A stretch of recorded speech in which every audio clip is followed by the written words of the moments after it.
Today is flashback time. I've got an article here that I wrote roughly 5 years ago. I wrote this on April 14th of 2018 when Bitcoin was roughly at 7K.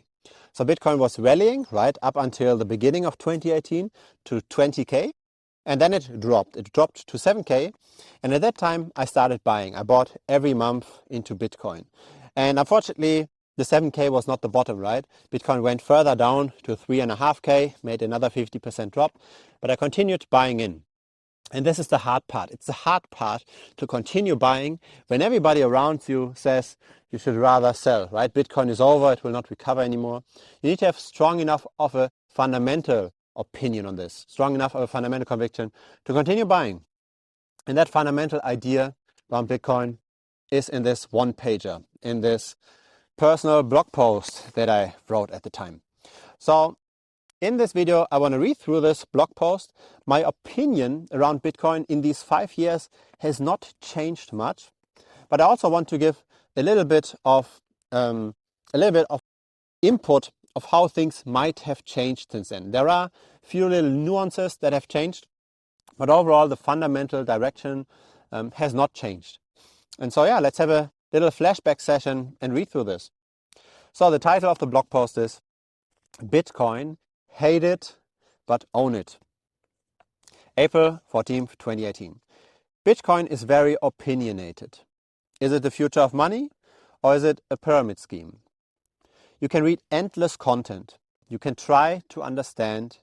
You can try to form an opinion. Don't waste time on that.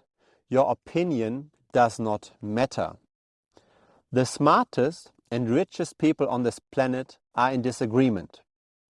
And so here are some examples. The Winklevoss twins became billionaires with Bitcoin and yet did not sell a single coin. JP Morgan CEO Jamie Dimon called Bitcoin a fraud. Peter Thiel sees Bitcoin as a digital form of gold and he is invested. The richest investor alive, Warren Buffett, said that Bitcoin will end badly. So examples here, right?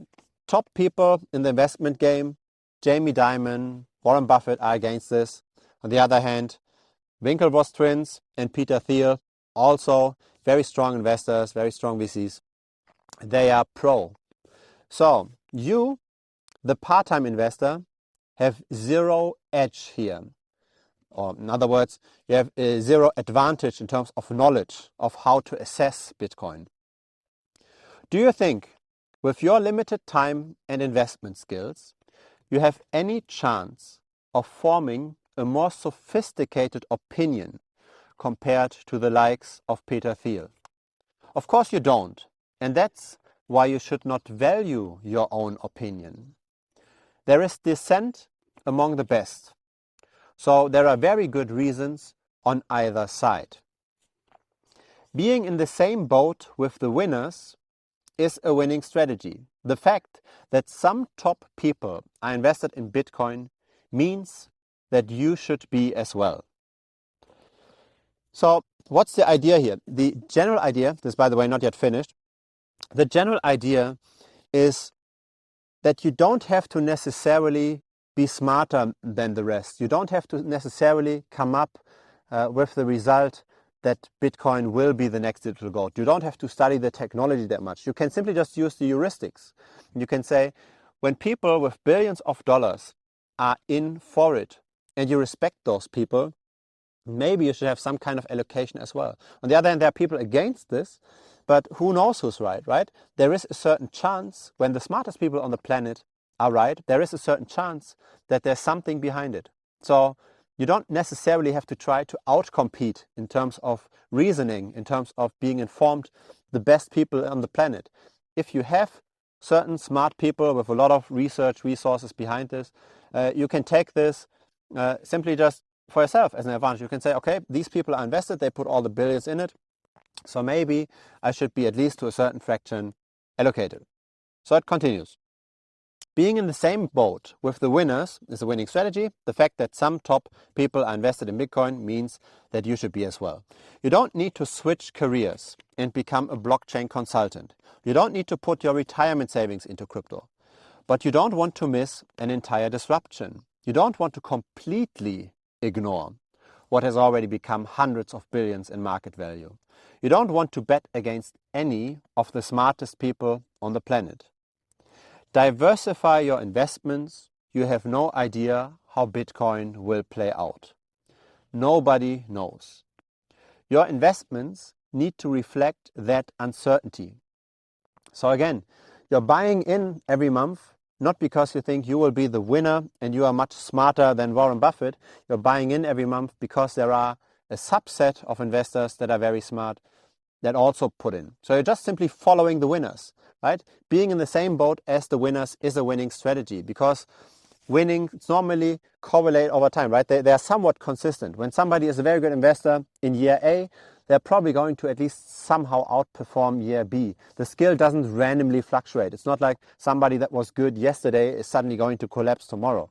So there is some kind of consistency over time. And so simply just doing what the smart people do is sensible, right? You don't have to be the smartest person. You just need to know what the smartest person does. So don't gamble. Most of your investments should be property and stock. Bitcoin is young and small, and so should be your position. I would change this now, right? If I would write this today, I would change this sentence because Bitcoin is way, way safer nowadays as an investment vehicle. Bitcoin isn't as volatile anymore, of course, but it also doesn't have any more the regulatory risk. We don't know what happens to Ethereum. We don't know what happens to various altcoins, but we can be relatively sure about Bitcoin staying around. There is nobody that tries to outlaw Bitcoin. Bitcoin seems to have the support even by the US government. If you have KYC, etc., if you set this up correctly. So nowadays, I'm not even sure if most of your investments should still be in property and stock. One could argue that when the crisis times go worse and worse, that property could be even more risky than Bitcoin, because Bitcoin you can simply just move from country to country. I originally come from East Germany. Okay, so born in East Germany. And my grandparents, they lost property in this whole turmoil of World War II and then the communists taking over. So you couldn't own enough property without having big, big trouble. So I'm not saying that this will happen again, but still, right, property taxes could go up a lot because of the gap between rich and poor. Same is true for stock, right? Could be very much taxed heavily to make it a bit more fair. When you've got Bitcoin, if that happens, you don't have that much of a problem simply just escaping that regulatory environment and going to somewhere where it's more friendly. There will always be a spot in the world where Bitcoin will be okay to be owned. I don't think that it will be a globally problematic asset to own. So in that regard, it's similar to gold in a way, but it's easier even to transport. It's a global currency. And it's a limited currency. It doesn't inflate as quickly as fiat, so you can hold it over long periods of time, even you've got all the volatility. But on top of that, if the real crisis hits, all you got to do is remember the key phrase, right? Remember those words, and that's all. Like all the money is in your head, basically. You hop on a plane, go somewhere else, and get your cash out again. So that's a very, very useful thing. Bitcoin can be stored not just across time. Because of its low inflation, it can also be moved across countries without any issue. Something that's pretty unique to Bitcoin, at least unique to crypto, right? But Bitcoin has this advantage of being also resilient over time. You don't know if, say, BNB will be resilient over time.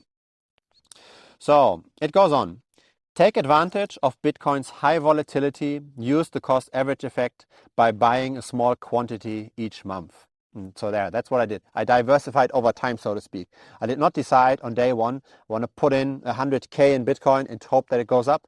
I simply just bought a little bit every month so that when it goes down, psychologically, you can tell yourself, hey, it's not that big of a deal, right? It goes down, I can get more for the lower price. So you always have a positive story. When it goes up, you make money, of course. That's also easy. So you're somewhat psychologically detached of where Bitcoin goes if you dollar cost average into the asset. And yeah, the only fundamental opinion you need to have is that it's likely going to survive over the long term. You don't want to dollar cost average into something where you are uncertain if it will still be around in 5 years. But if it will be around in 5 or 10 years, why not diversify the entry point, right? Why not buy several times? So, last two sentences. If Bitcoin goes to zero, it won't hurt too much. If Bitcoin becomes the new gold, you will have participated appropriately. So it's a very rational way of thinking about this, right? You're not too maximalist about it. You're not saying Bitcoin will replace all banking, but you're also not saying Bitcoin is a fraud. You're simply just in the middle and you allocate according to your risk tolerance. You're not shocked when Bitcoin goes down 50%. You continue buying in because you buy in a little bit every month anyway. But you're also not expecting that Bitcoin will hit $1 million in the next 2 years. So it's interesting to look back on this, right? 5 years ago, it's a very similar situation we are currently in actually, right? Bitcoin went from 20K to 7K at that point. Now we are at 26, 27K, and we went from 69. So a similar thing. We went from the top, crashed a bit, have a bit of way up, but as well down. Important is that you can have contrarian ideas. So this is important in investing in general, right? Money is made usually when you have an opinion that most people don't and you are right about it. And this is hard because most people, when they have contrarian ideas, they're also wrong because most of the time the masses are right. That's the whole idea of a market economy, right? But people in masses are betting on certain prices, are betting on where the demand will be, and where the supply will be. They're betting their resources and their time on how things are going. And in general, this works well, right? It works better than a planned economy. That's why all the market economies tend to outperform. But on the other hand, if you can be better in a certain niche or in a certain aspect in the market than the rest, right, than the masses, you believe in something when most people don't and you're right about it, that's where the outsized returns come from. And that's how I then, in the end, also made my more than 10x here, right? It went from 7K to 69. I bought even lower. I sold half of my Bitcoin at around 50K, right? So we went up to, I think it was 63K, then went down to like 40K or so, then back up again in the second leg up. That's where I sold half of my Bitcoin because I saw the momentum basically shifting around. Now that's another story. I was talking a little bit about riding these waves, right? How you could potentially exit the markets. When you dollar cost average in, you need to find the right exit point, right? I talked about this in another video. That video will come directly after this. So I will link this over here. Feel free to watch that one as well. And also feel free to give this a like, of course, right? This helps the algorithm. This helps the channel. Thanks for watching and see you in that video.